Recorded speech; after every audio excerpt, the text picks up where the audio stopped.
صلی اللہ علیہ وسلم، صلی اللہ علیہ وسلم، صلی اللہ علیہ وسلم۔ حضور صلی اللہ علیہ وسلم نے فرمایا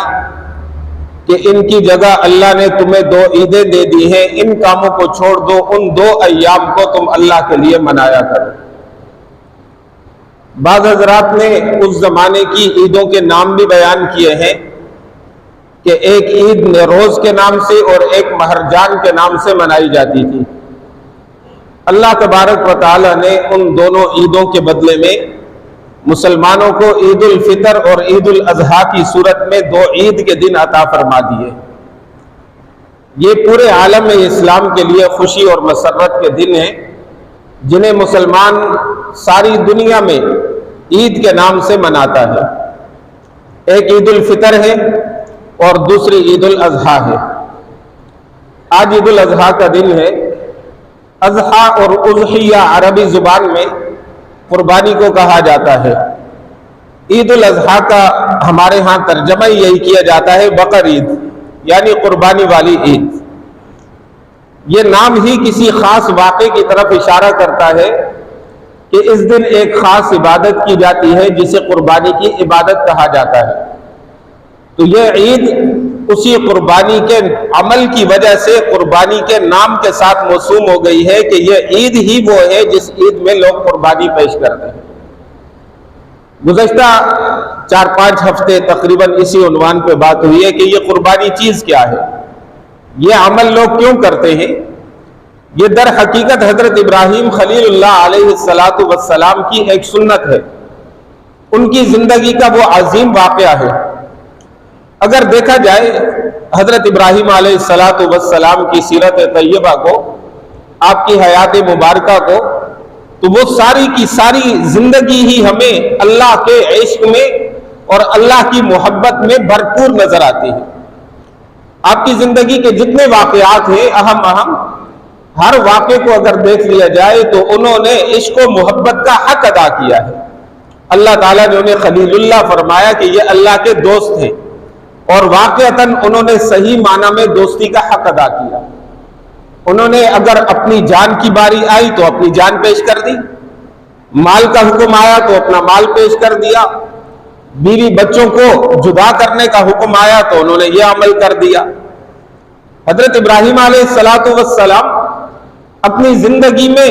بڑے کئی واقعات سے گزرے، کئی حالات سے گزرے۔ نمرود جیسے بادشاہ جو روئے زمین کا ایک بہت بڑا بادشاہ تھا، بت پرست کیا، وہ خود اس نے دعویٰ کیا تھا کہ میں رب ہوں، خدائی کا دعویٰ کر بیٹھا تھا۔ ایسے شخص کے دربار میں جا کر حق بات کہنا گویا کہ اپنی جان کو داؤ پہ لگانا ہے۔ عام طور پہ لوگ اپنے سے اونچے منصب والے کے سامنے کوشش کرتے ہیں کہ ایسی کوئی بات نہ کہیں جو اس کے مزاج کے خلاف ہو، کہیں مجھے نقصان نہ پہنچ جائے۔ لیکن ابراہیم علیہ السلام صرف معمولی عہدے اور منصب والے شخص کے سامنے نہیں، بلکہ اللہ رب العزت نے اس وقت جس کو پوری دنیا کی حکمرانی دی ہوئی تھی، نمرود جیسے جابر بادشاہ کے دربار میں جاتے ہیں اور جا کر وہاں اعلان کرتے ہیں کہ رب تو نہیں ہے، رب میرا ہے، ربی الذی یحیی و یمیت، میرا اللہ وہ ہے جو زندگی بھی دیتا ہے، جو موت بھی دیتا ہے، زندگی بھی میرے اللہ کے ہاتھ میں ہے اور موت بھی میرے اللہ کے ہاتھ میں ہے۔ اب یہ ایک ایسا عمل تھا جس کے نتیجے میں ان کی جان کو نقصان پہنچنا یقینی تھا کہ ظالم بادشاہ کے دربار میں کھڑے ہو کر اس کی الوہیت کو للکارنا اور اس کے مزاج کے 100% خلاف بات کرنا، لیکن انہوں نے اللہ کا حکم سمجھ کر اللہ رب العزت کی جو توحید تھی اسے جابر بادشاہ کے دربار میں بیان کیا۔ حضرت ابراہیم علیہ السلام تقریباً بعض روایات میں آتا ہے کہ 90 سال کی عمر کو پہنچ گئے تھے۔ اس وقت تک ان کے ہاں اولاد نہیں تھی، تو اللہ تعالیٰ سے دعا کرتے ہیں رب ہب لی من الصالحین، اے اللہ مجھے صالح اولاد نصیب فرما دے۔ اللہ رب العزت نے انہیں بیٹا عطا فرمایا، اور واقعہ آپ نے تفصیل سے سنا ہوگا کہ وہ بیٹا چھوٹی سی عمر میں ہے، اللہ کی طرف سے حکم ہوتا ہے کہ بیٹے کو بھی اور اس کی ماں کو دونوں کو جا کے بیاب و گیا وادی میں چھوڑ کے آ جاؤ۔ حضرت ابراہیم علیہ السلام اس وقت یہ نہیں کہتے یا اللہ بڑی آرزوؤں کے بعد، بڑی تمناؤں کے بعد مجھے یہ بیٹا ملا ہے، دعاؤں کے بعد، اور اس وقت یہ بالکل جو ہے ابتدائی عمر میں ہے، اس کا بچپنا ہے، یہ اپنے آپ کو سنبھال نہیں سکتا، اس وقت اس کو جا کر میں کسی بیاب و گیا وادی میں چھوڑ دوں، یا اللہ ان کا گزر بسر کیسے ہوگا، یہ زندگی کیسے گزاریں گے؟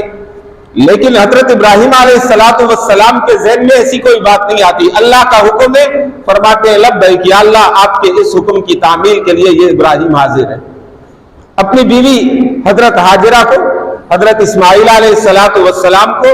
ان دونوں کو جا کر ایک بالکل بے آب و گیا وادی میں، بالکل ویران علاقے میں جا کر چھوڑ دیتے ہیں، اور وہاں پر چھوڑ کر وہاں سے واپس پلٹنے لگتے ہیں۔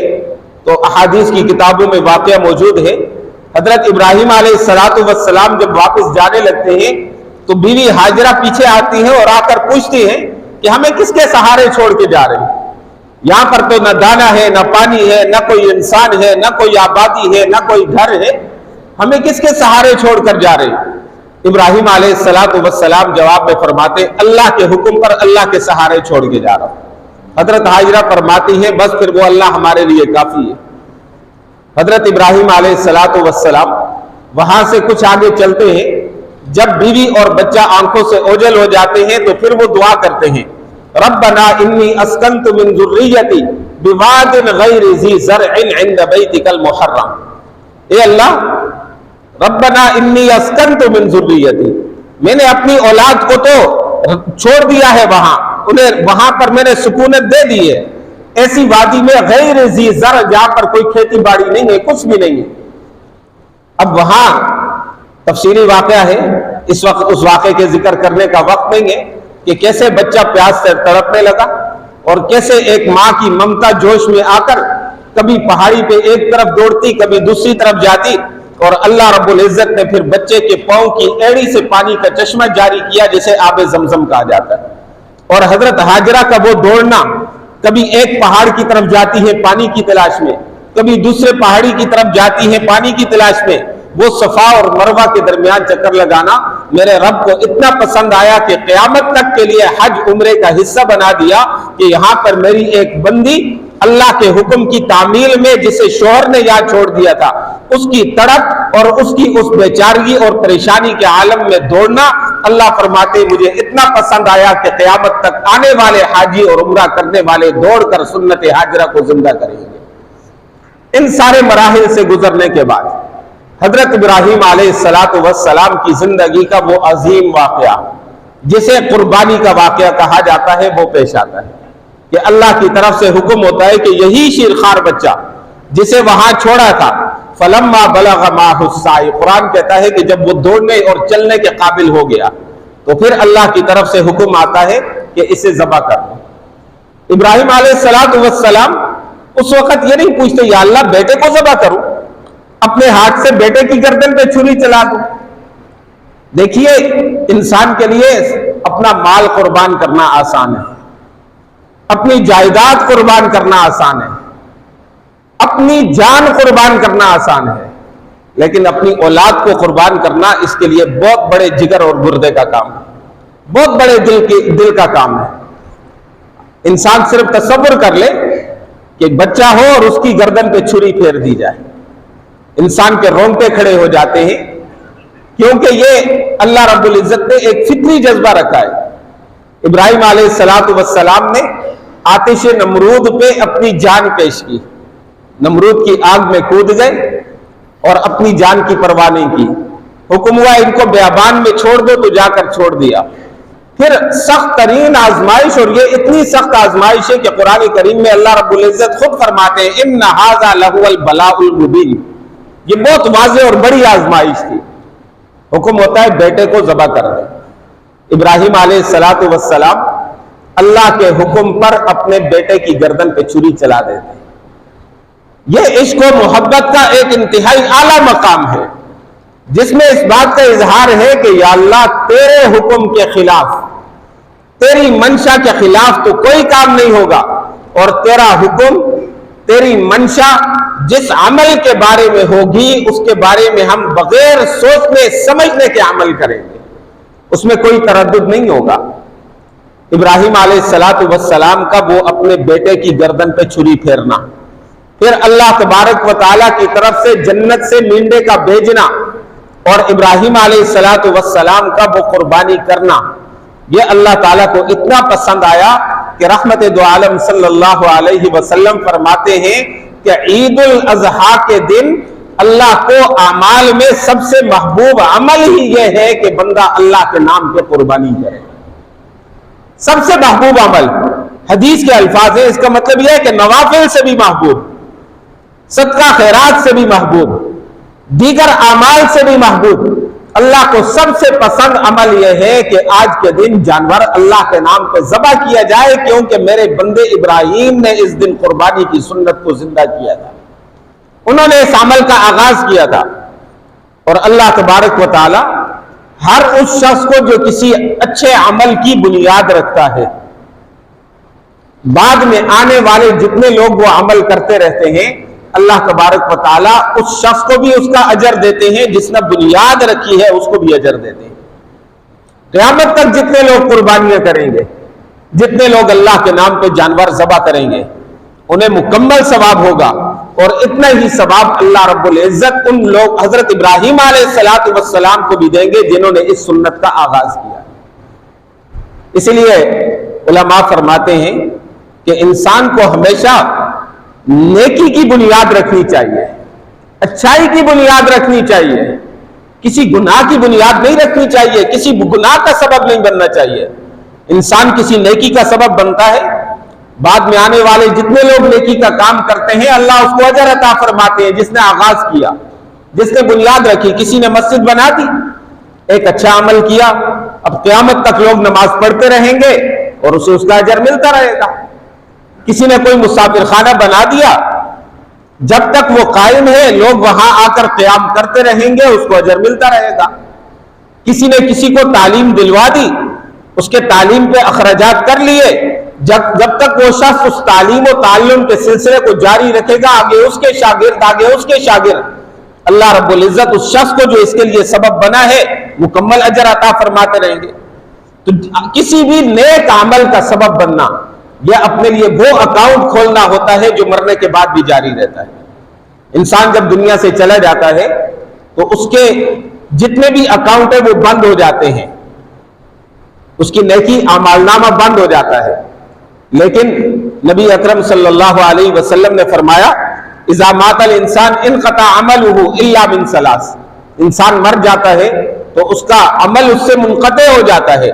لیکن تین چیزیں ایسی ہیں کہ مرنے کے بعد بھی ان کا اجر اللہ رب العزت عطا فرماتے رہتے ہیں، وہ اکاؤنٹ بند نہیں ہوتا، جن میں ایک ہے من صدقۃ جاریہ، کوئی ایسا نیکی کا کام کر لیا، کوئی ایسا صدقہ کر لیا جو صدقہ جاری ہے، وہ تو چلے گیا لیکن وہ نیک کام ہو رہا ہے، لوگ اس کے وہ کام کر رہے ہیں، اس سے فائدہ حاصل کر رہے ہیں اور اس کو دعائیں دے رہے ہیں، تو یہ شخص خود تو قبر میں چلا گیا لیکن اعمال نامہ بند نہیں ہوا، یہ نیکیاں اعمال نامے میں جمع ہو رہی ہیں۔ کسی نے علم حاصل کیا اور اپنے علم کے ذریعے سے لوگوں کو فائدہ پہنچا دیا، اب وہ شخص تو دنیا سے چلا گیا لیکن اس کے علم کی بنیاد پہ، اس کی دعوت کی بنیاد پہ جتنے لوگ نیکیوں کی طرف آ گئے، جتنے لوگ اعمال صالحہ کرنے لگے، تو یہ شخص تو دنیا سے چلا گیا لیکن اس کے نامہ اعمال میں ان لوگوں کے اعمال جمع ہو رہے ہیں۔ کسی نے اولاد صالح چھوڑ دی، او ولد صالح یدعو لہ،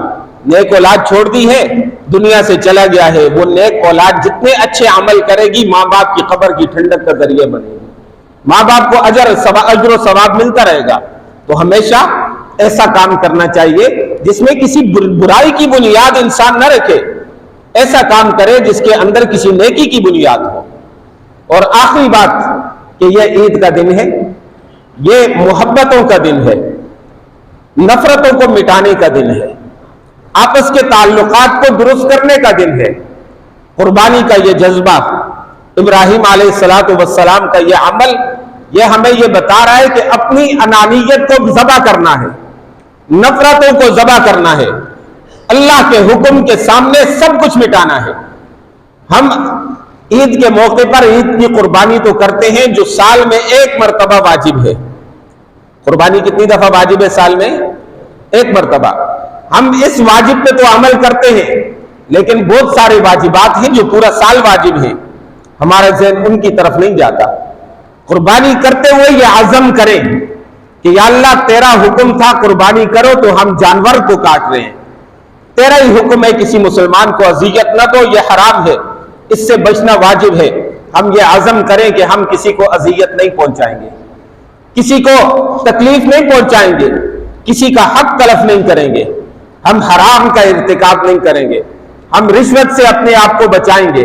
ہم شراب سے اپنے آپ کو بچائیں گے، ہم بدکاری سے اپنے آپ کو بچائیں گے، ہم جوئے سے اپنے آپ کو بچائیں گے، ہم مال میں ملاوٹ سے اپنے آپ کو بچائیں گے. ہر طرح کی حرام خوری، خواہ اس کا تعلق سود کے ساتھ ہو، اس کا تعلق رشوت کے ساتھ ہو، اس کا تعلق دوسروں کے حقوق غصب کرنے کے ساتھ ہو، اس کا تعلق چوری اور ڈکیتی کے ساتھ ہو، یا اللہ ہم عزم کرتے ہیں کہ آج کے دن جیسے ہم اس واجب پر عمل کر رہے ہیں سارا سال ہم انشاءاللہ باقی واجبات پہ بھی عمل کریں گے. انشاءاللہ ہم اس جذبے کے ساتھ جب عمل کریں گے اللہ رب العزت اس کی ہمیں توفیق بھی عطا فرمائیں گے. آج معاشرہ نفرتوں کی وجہ سے بٹا ہوا ہے، آپس میں ایک دوسرے کے خلاف انتہائی نفرت والے جذبات ہیں، سیاست کی بنیاد پر، علاقے کی بنیاد پر، لسانیت کی بنیاد پر. حدیث مبارکہ میں بڑی سخت وعید ہے اس شخص کے لیے جو دوسرے کی دنیا کی وجہ سے اپنی آخرت خراب کر دیتا ہے. ہم آج کیا کرتے ہیں؟ اپنے لیڈر کے دفاع میں لوگوں کو گالیاں دیتے ہیں، برا بھلا کہتے ہیں، آپس میں رشتہ داریوں تک کو ہم فراموش کر چکے ہیں، آپس میں ایک دوسرے سے الجھے ہوئے ہیں، دوسرے کی دنیا بنا رہے ہیں لیکن ہم اپنی آخرت کو خراب کر رہے ہیں. اس سے زیادہ بدبختی اور کوئی بھی نہیں ہے. اس لیے آج کا دن ہمیں یہ سبق دیتا ہے کہ جہاں جانور کی قربانی کرنی ہے وہیں پر اپنی ان نفرتوں کی بھی قربانی کرنی ہے، وہیں پر اپنے ان گناہوں کی بھی قربانی کرنی ہے، اور اللہ رب العزت سے صدق دل کے ساتھ یہ دعا بھی کرنی ہے کہ یا اللہ ہمیں ہر طرح کے حرام سے، ہر طرح کے گناہوں سے، ہر طرح کی نافرمانیوں سے بچنے کی توفیق عطا فرما، اور جو عبادات اور جو اعمال یا اللہ آپ کے محبوب ہیں ساری زندگی ہمیں ان پر کاربند رہنے کی توفیق عطا فرما.